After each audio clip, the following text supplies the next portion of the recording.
Hey Leute und herzlich willkommen hier zu diesem ersten Q&A auf meinem Kanal. Wenn ich komisch reinschaue, fragt doch nicht, ich finde meine schöne Brille nicht, deswegen ich sehe von der Kamera exakt nichts, weil die ist gefühlt nur 2 Zentimeter groß. Anyway, ja, willkommen zu diesem Q&A. Wie ihr dem Titel entnehmen könnt, geht es heute vor allem um meinen Korea-Aufenthalt, der fast da ist. Also ich stehe kurz davor, wegzufliegen. Und ja, dazu habe ich auf meinem Instagram eine Story erstellt, wo ihr mir Fragen stellen könnt. Dazu könnt ihr mir gerne auch auf Instagram folgen, um die nächste Umfrage nicht zu verpassen. Die sah so aus. Und da kamen einige Fragen zusammen, die ich euch heute in diesem Q&A beantworten werde. Ich muss sie kurz raussuchen, dann können wir auch schon starten.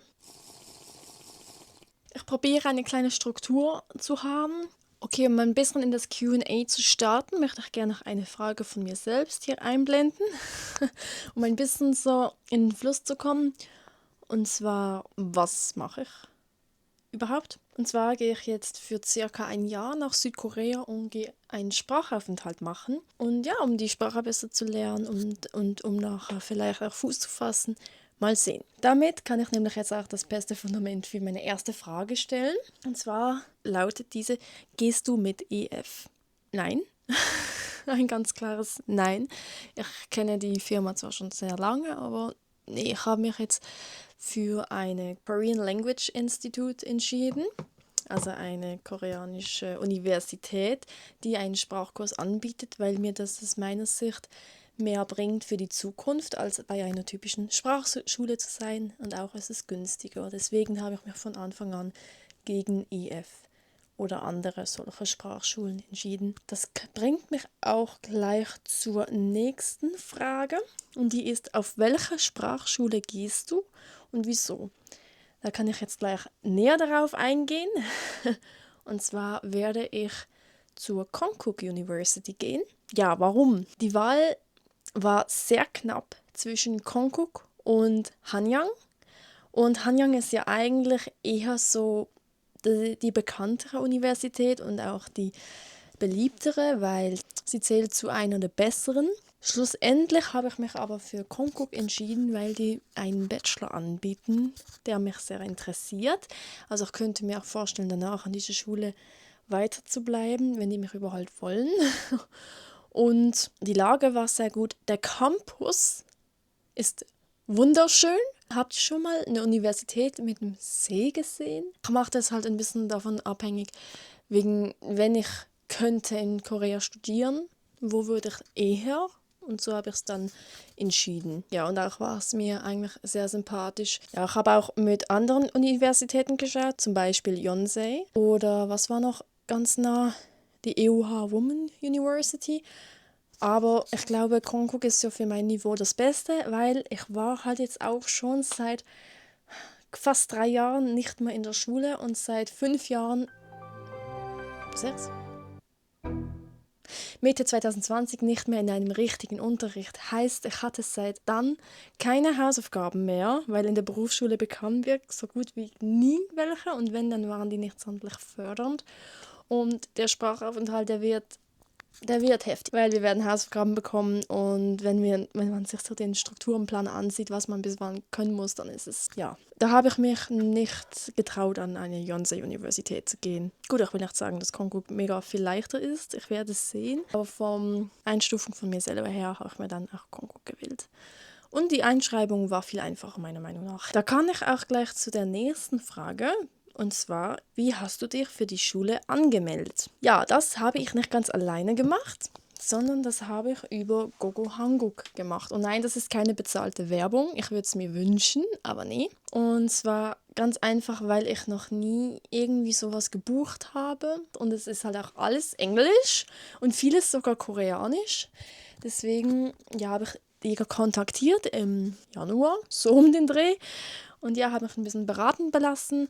Ich muss sagen, ich bin leider nicht so zufrieden mit Gogo Hanguk. Eventuell poste ich dazu auch mal ein eigenes Video.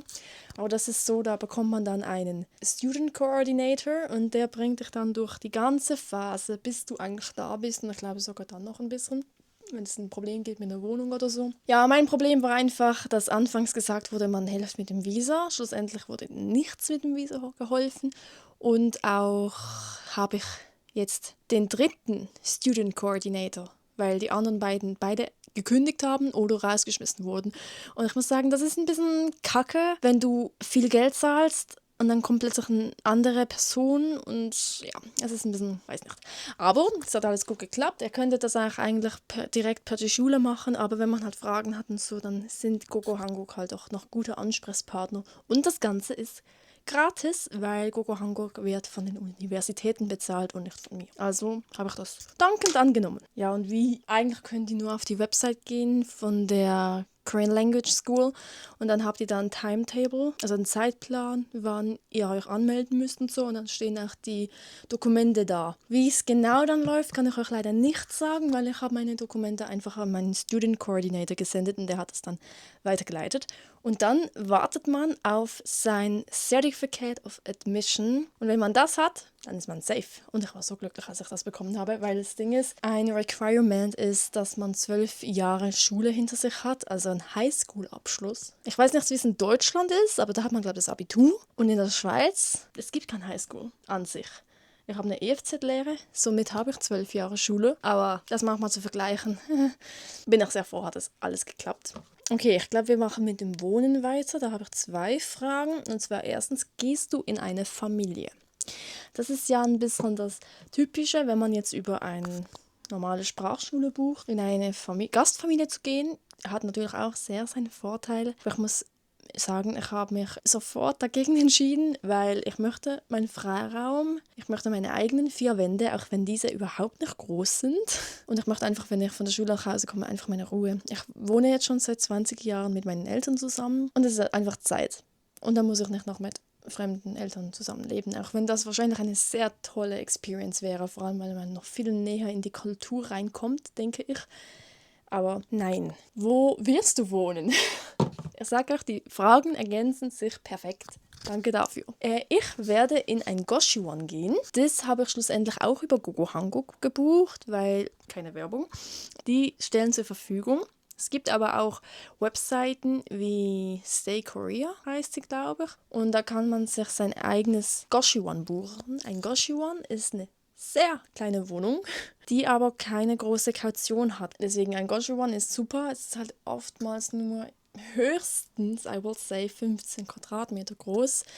Das, was ich bekommen werde, wird zwischen 9 und 12 Quadratmetern sein. Nein, meine Wohnung ist noch nicht gebucht. Das stresst mich. Aber man bucht dieses Goshiwon auch oft 3 bis 2 Wochen bevor man ankommt. Musste ich lernen.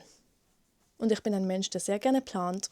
Und das ist hart. Aber ja, ansonsten hätte ich noch in ein Studentenwohnheim gehen können von der Konkuk University. Aber leider hat Konkuk nur Doppelräume, keine einzelnen Räume. Und es gibt halt auch so etwas wie Ausgangssperren. Und ja, nee.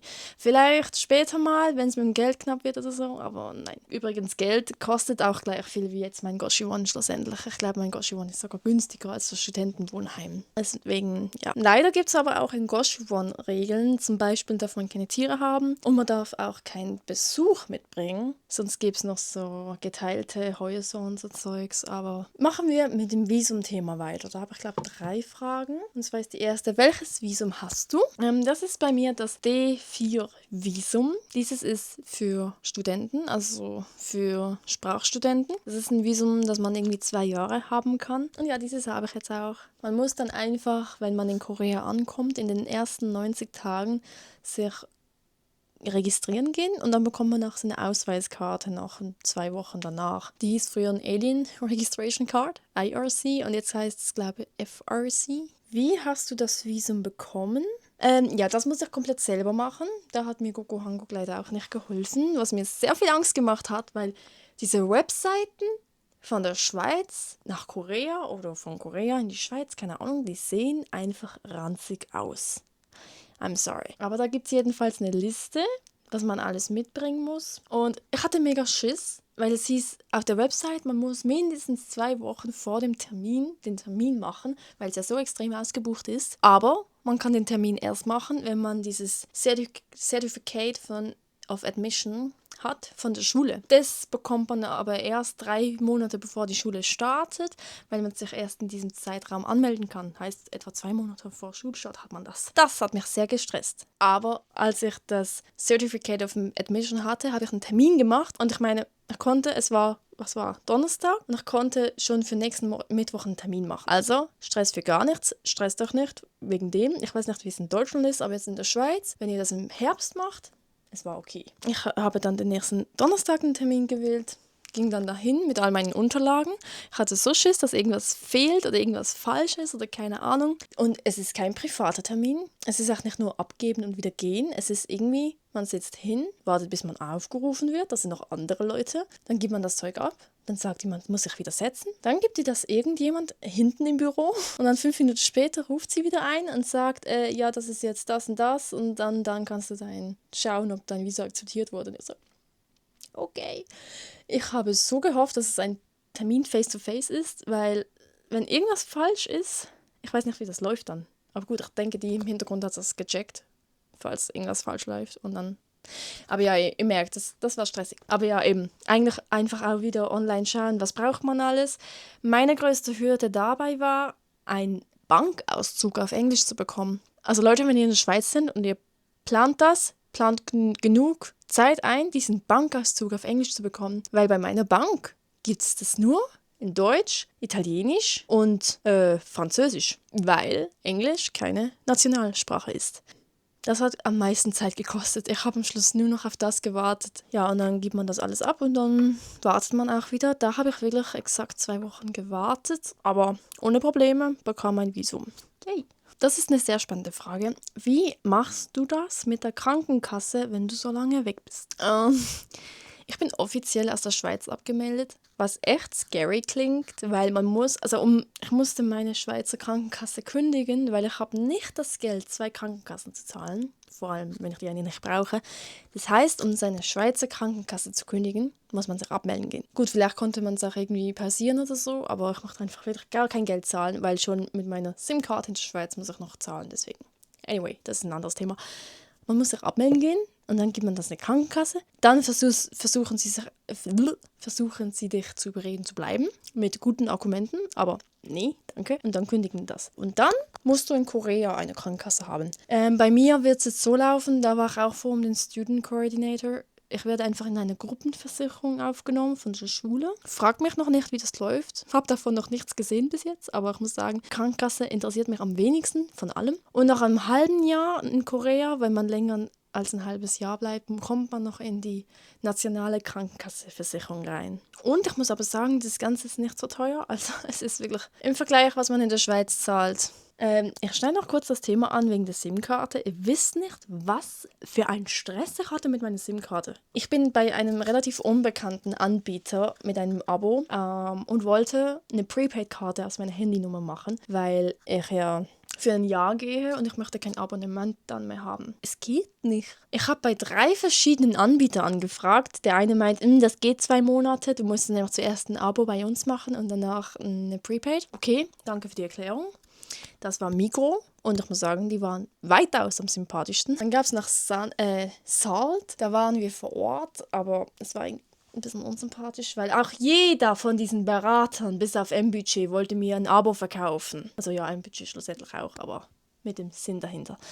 Alle anderen checkten nicht, dass ich für ein Jahr weggehe und dass ich kein Abonnement mehr will. Es war richtig ätzend. Und das Schlimmste war, ich habe bei Sunrise eine Prepaid-Karte angefordert mit meiner jetzigen Nummer. Das füllt man online aus, gibt seinen Scheiß ein und dann zahlt man. Und dann kommt der ID-Check.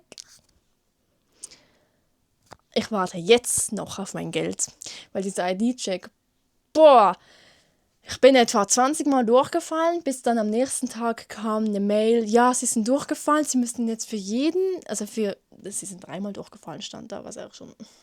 Sie müssen jetzt pro Versuch 100 Franken zahlen. Dann ich in der Warteschlange, stundenlang, so viele verschiedene Leute. Jedem musste man das Gleiche erklären. Es gibt keine Prepaid-Karte für mich und ich warte jetzt noch auf meine 20 Franken zurück. Die sollten am 1. November kommen. Ich denke mal, der kommt erst am 3. November, weil der 1. November ein Samstag ist. Und ich sage euch, wenn ich dieses Geld von Sunrise nicht mehr zurückbekomme. Anyway, es gibt keine Prepaid für mich. Ich werde mein normales Abo weiterführen. Ich werde einfach auf das günstigste zurückgehen. Warum behalte ich überhaupt meine Handynummer? Weil ich die für die Steuern brauche, weil ich die für Instagram brauche. Man ist so gebunden an die Handynummer, das ist crazy. Werde mir aber trotzdem dann noch eine koreanische Handynummer kaufen. So, das dazu. Das wollte ich ganz kurz loswerden, wie schwierig das eigentlich ist. Wenn wir schon bei Geld sind und Geld zurück, wie finanzierst du das?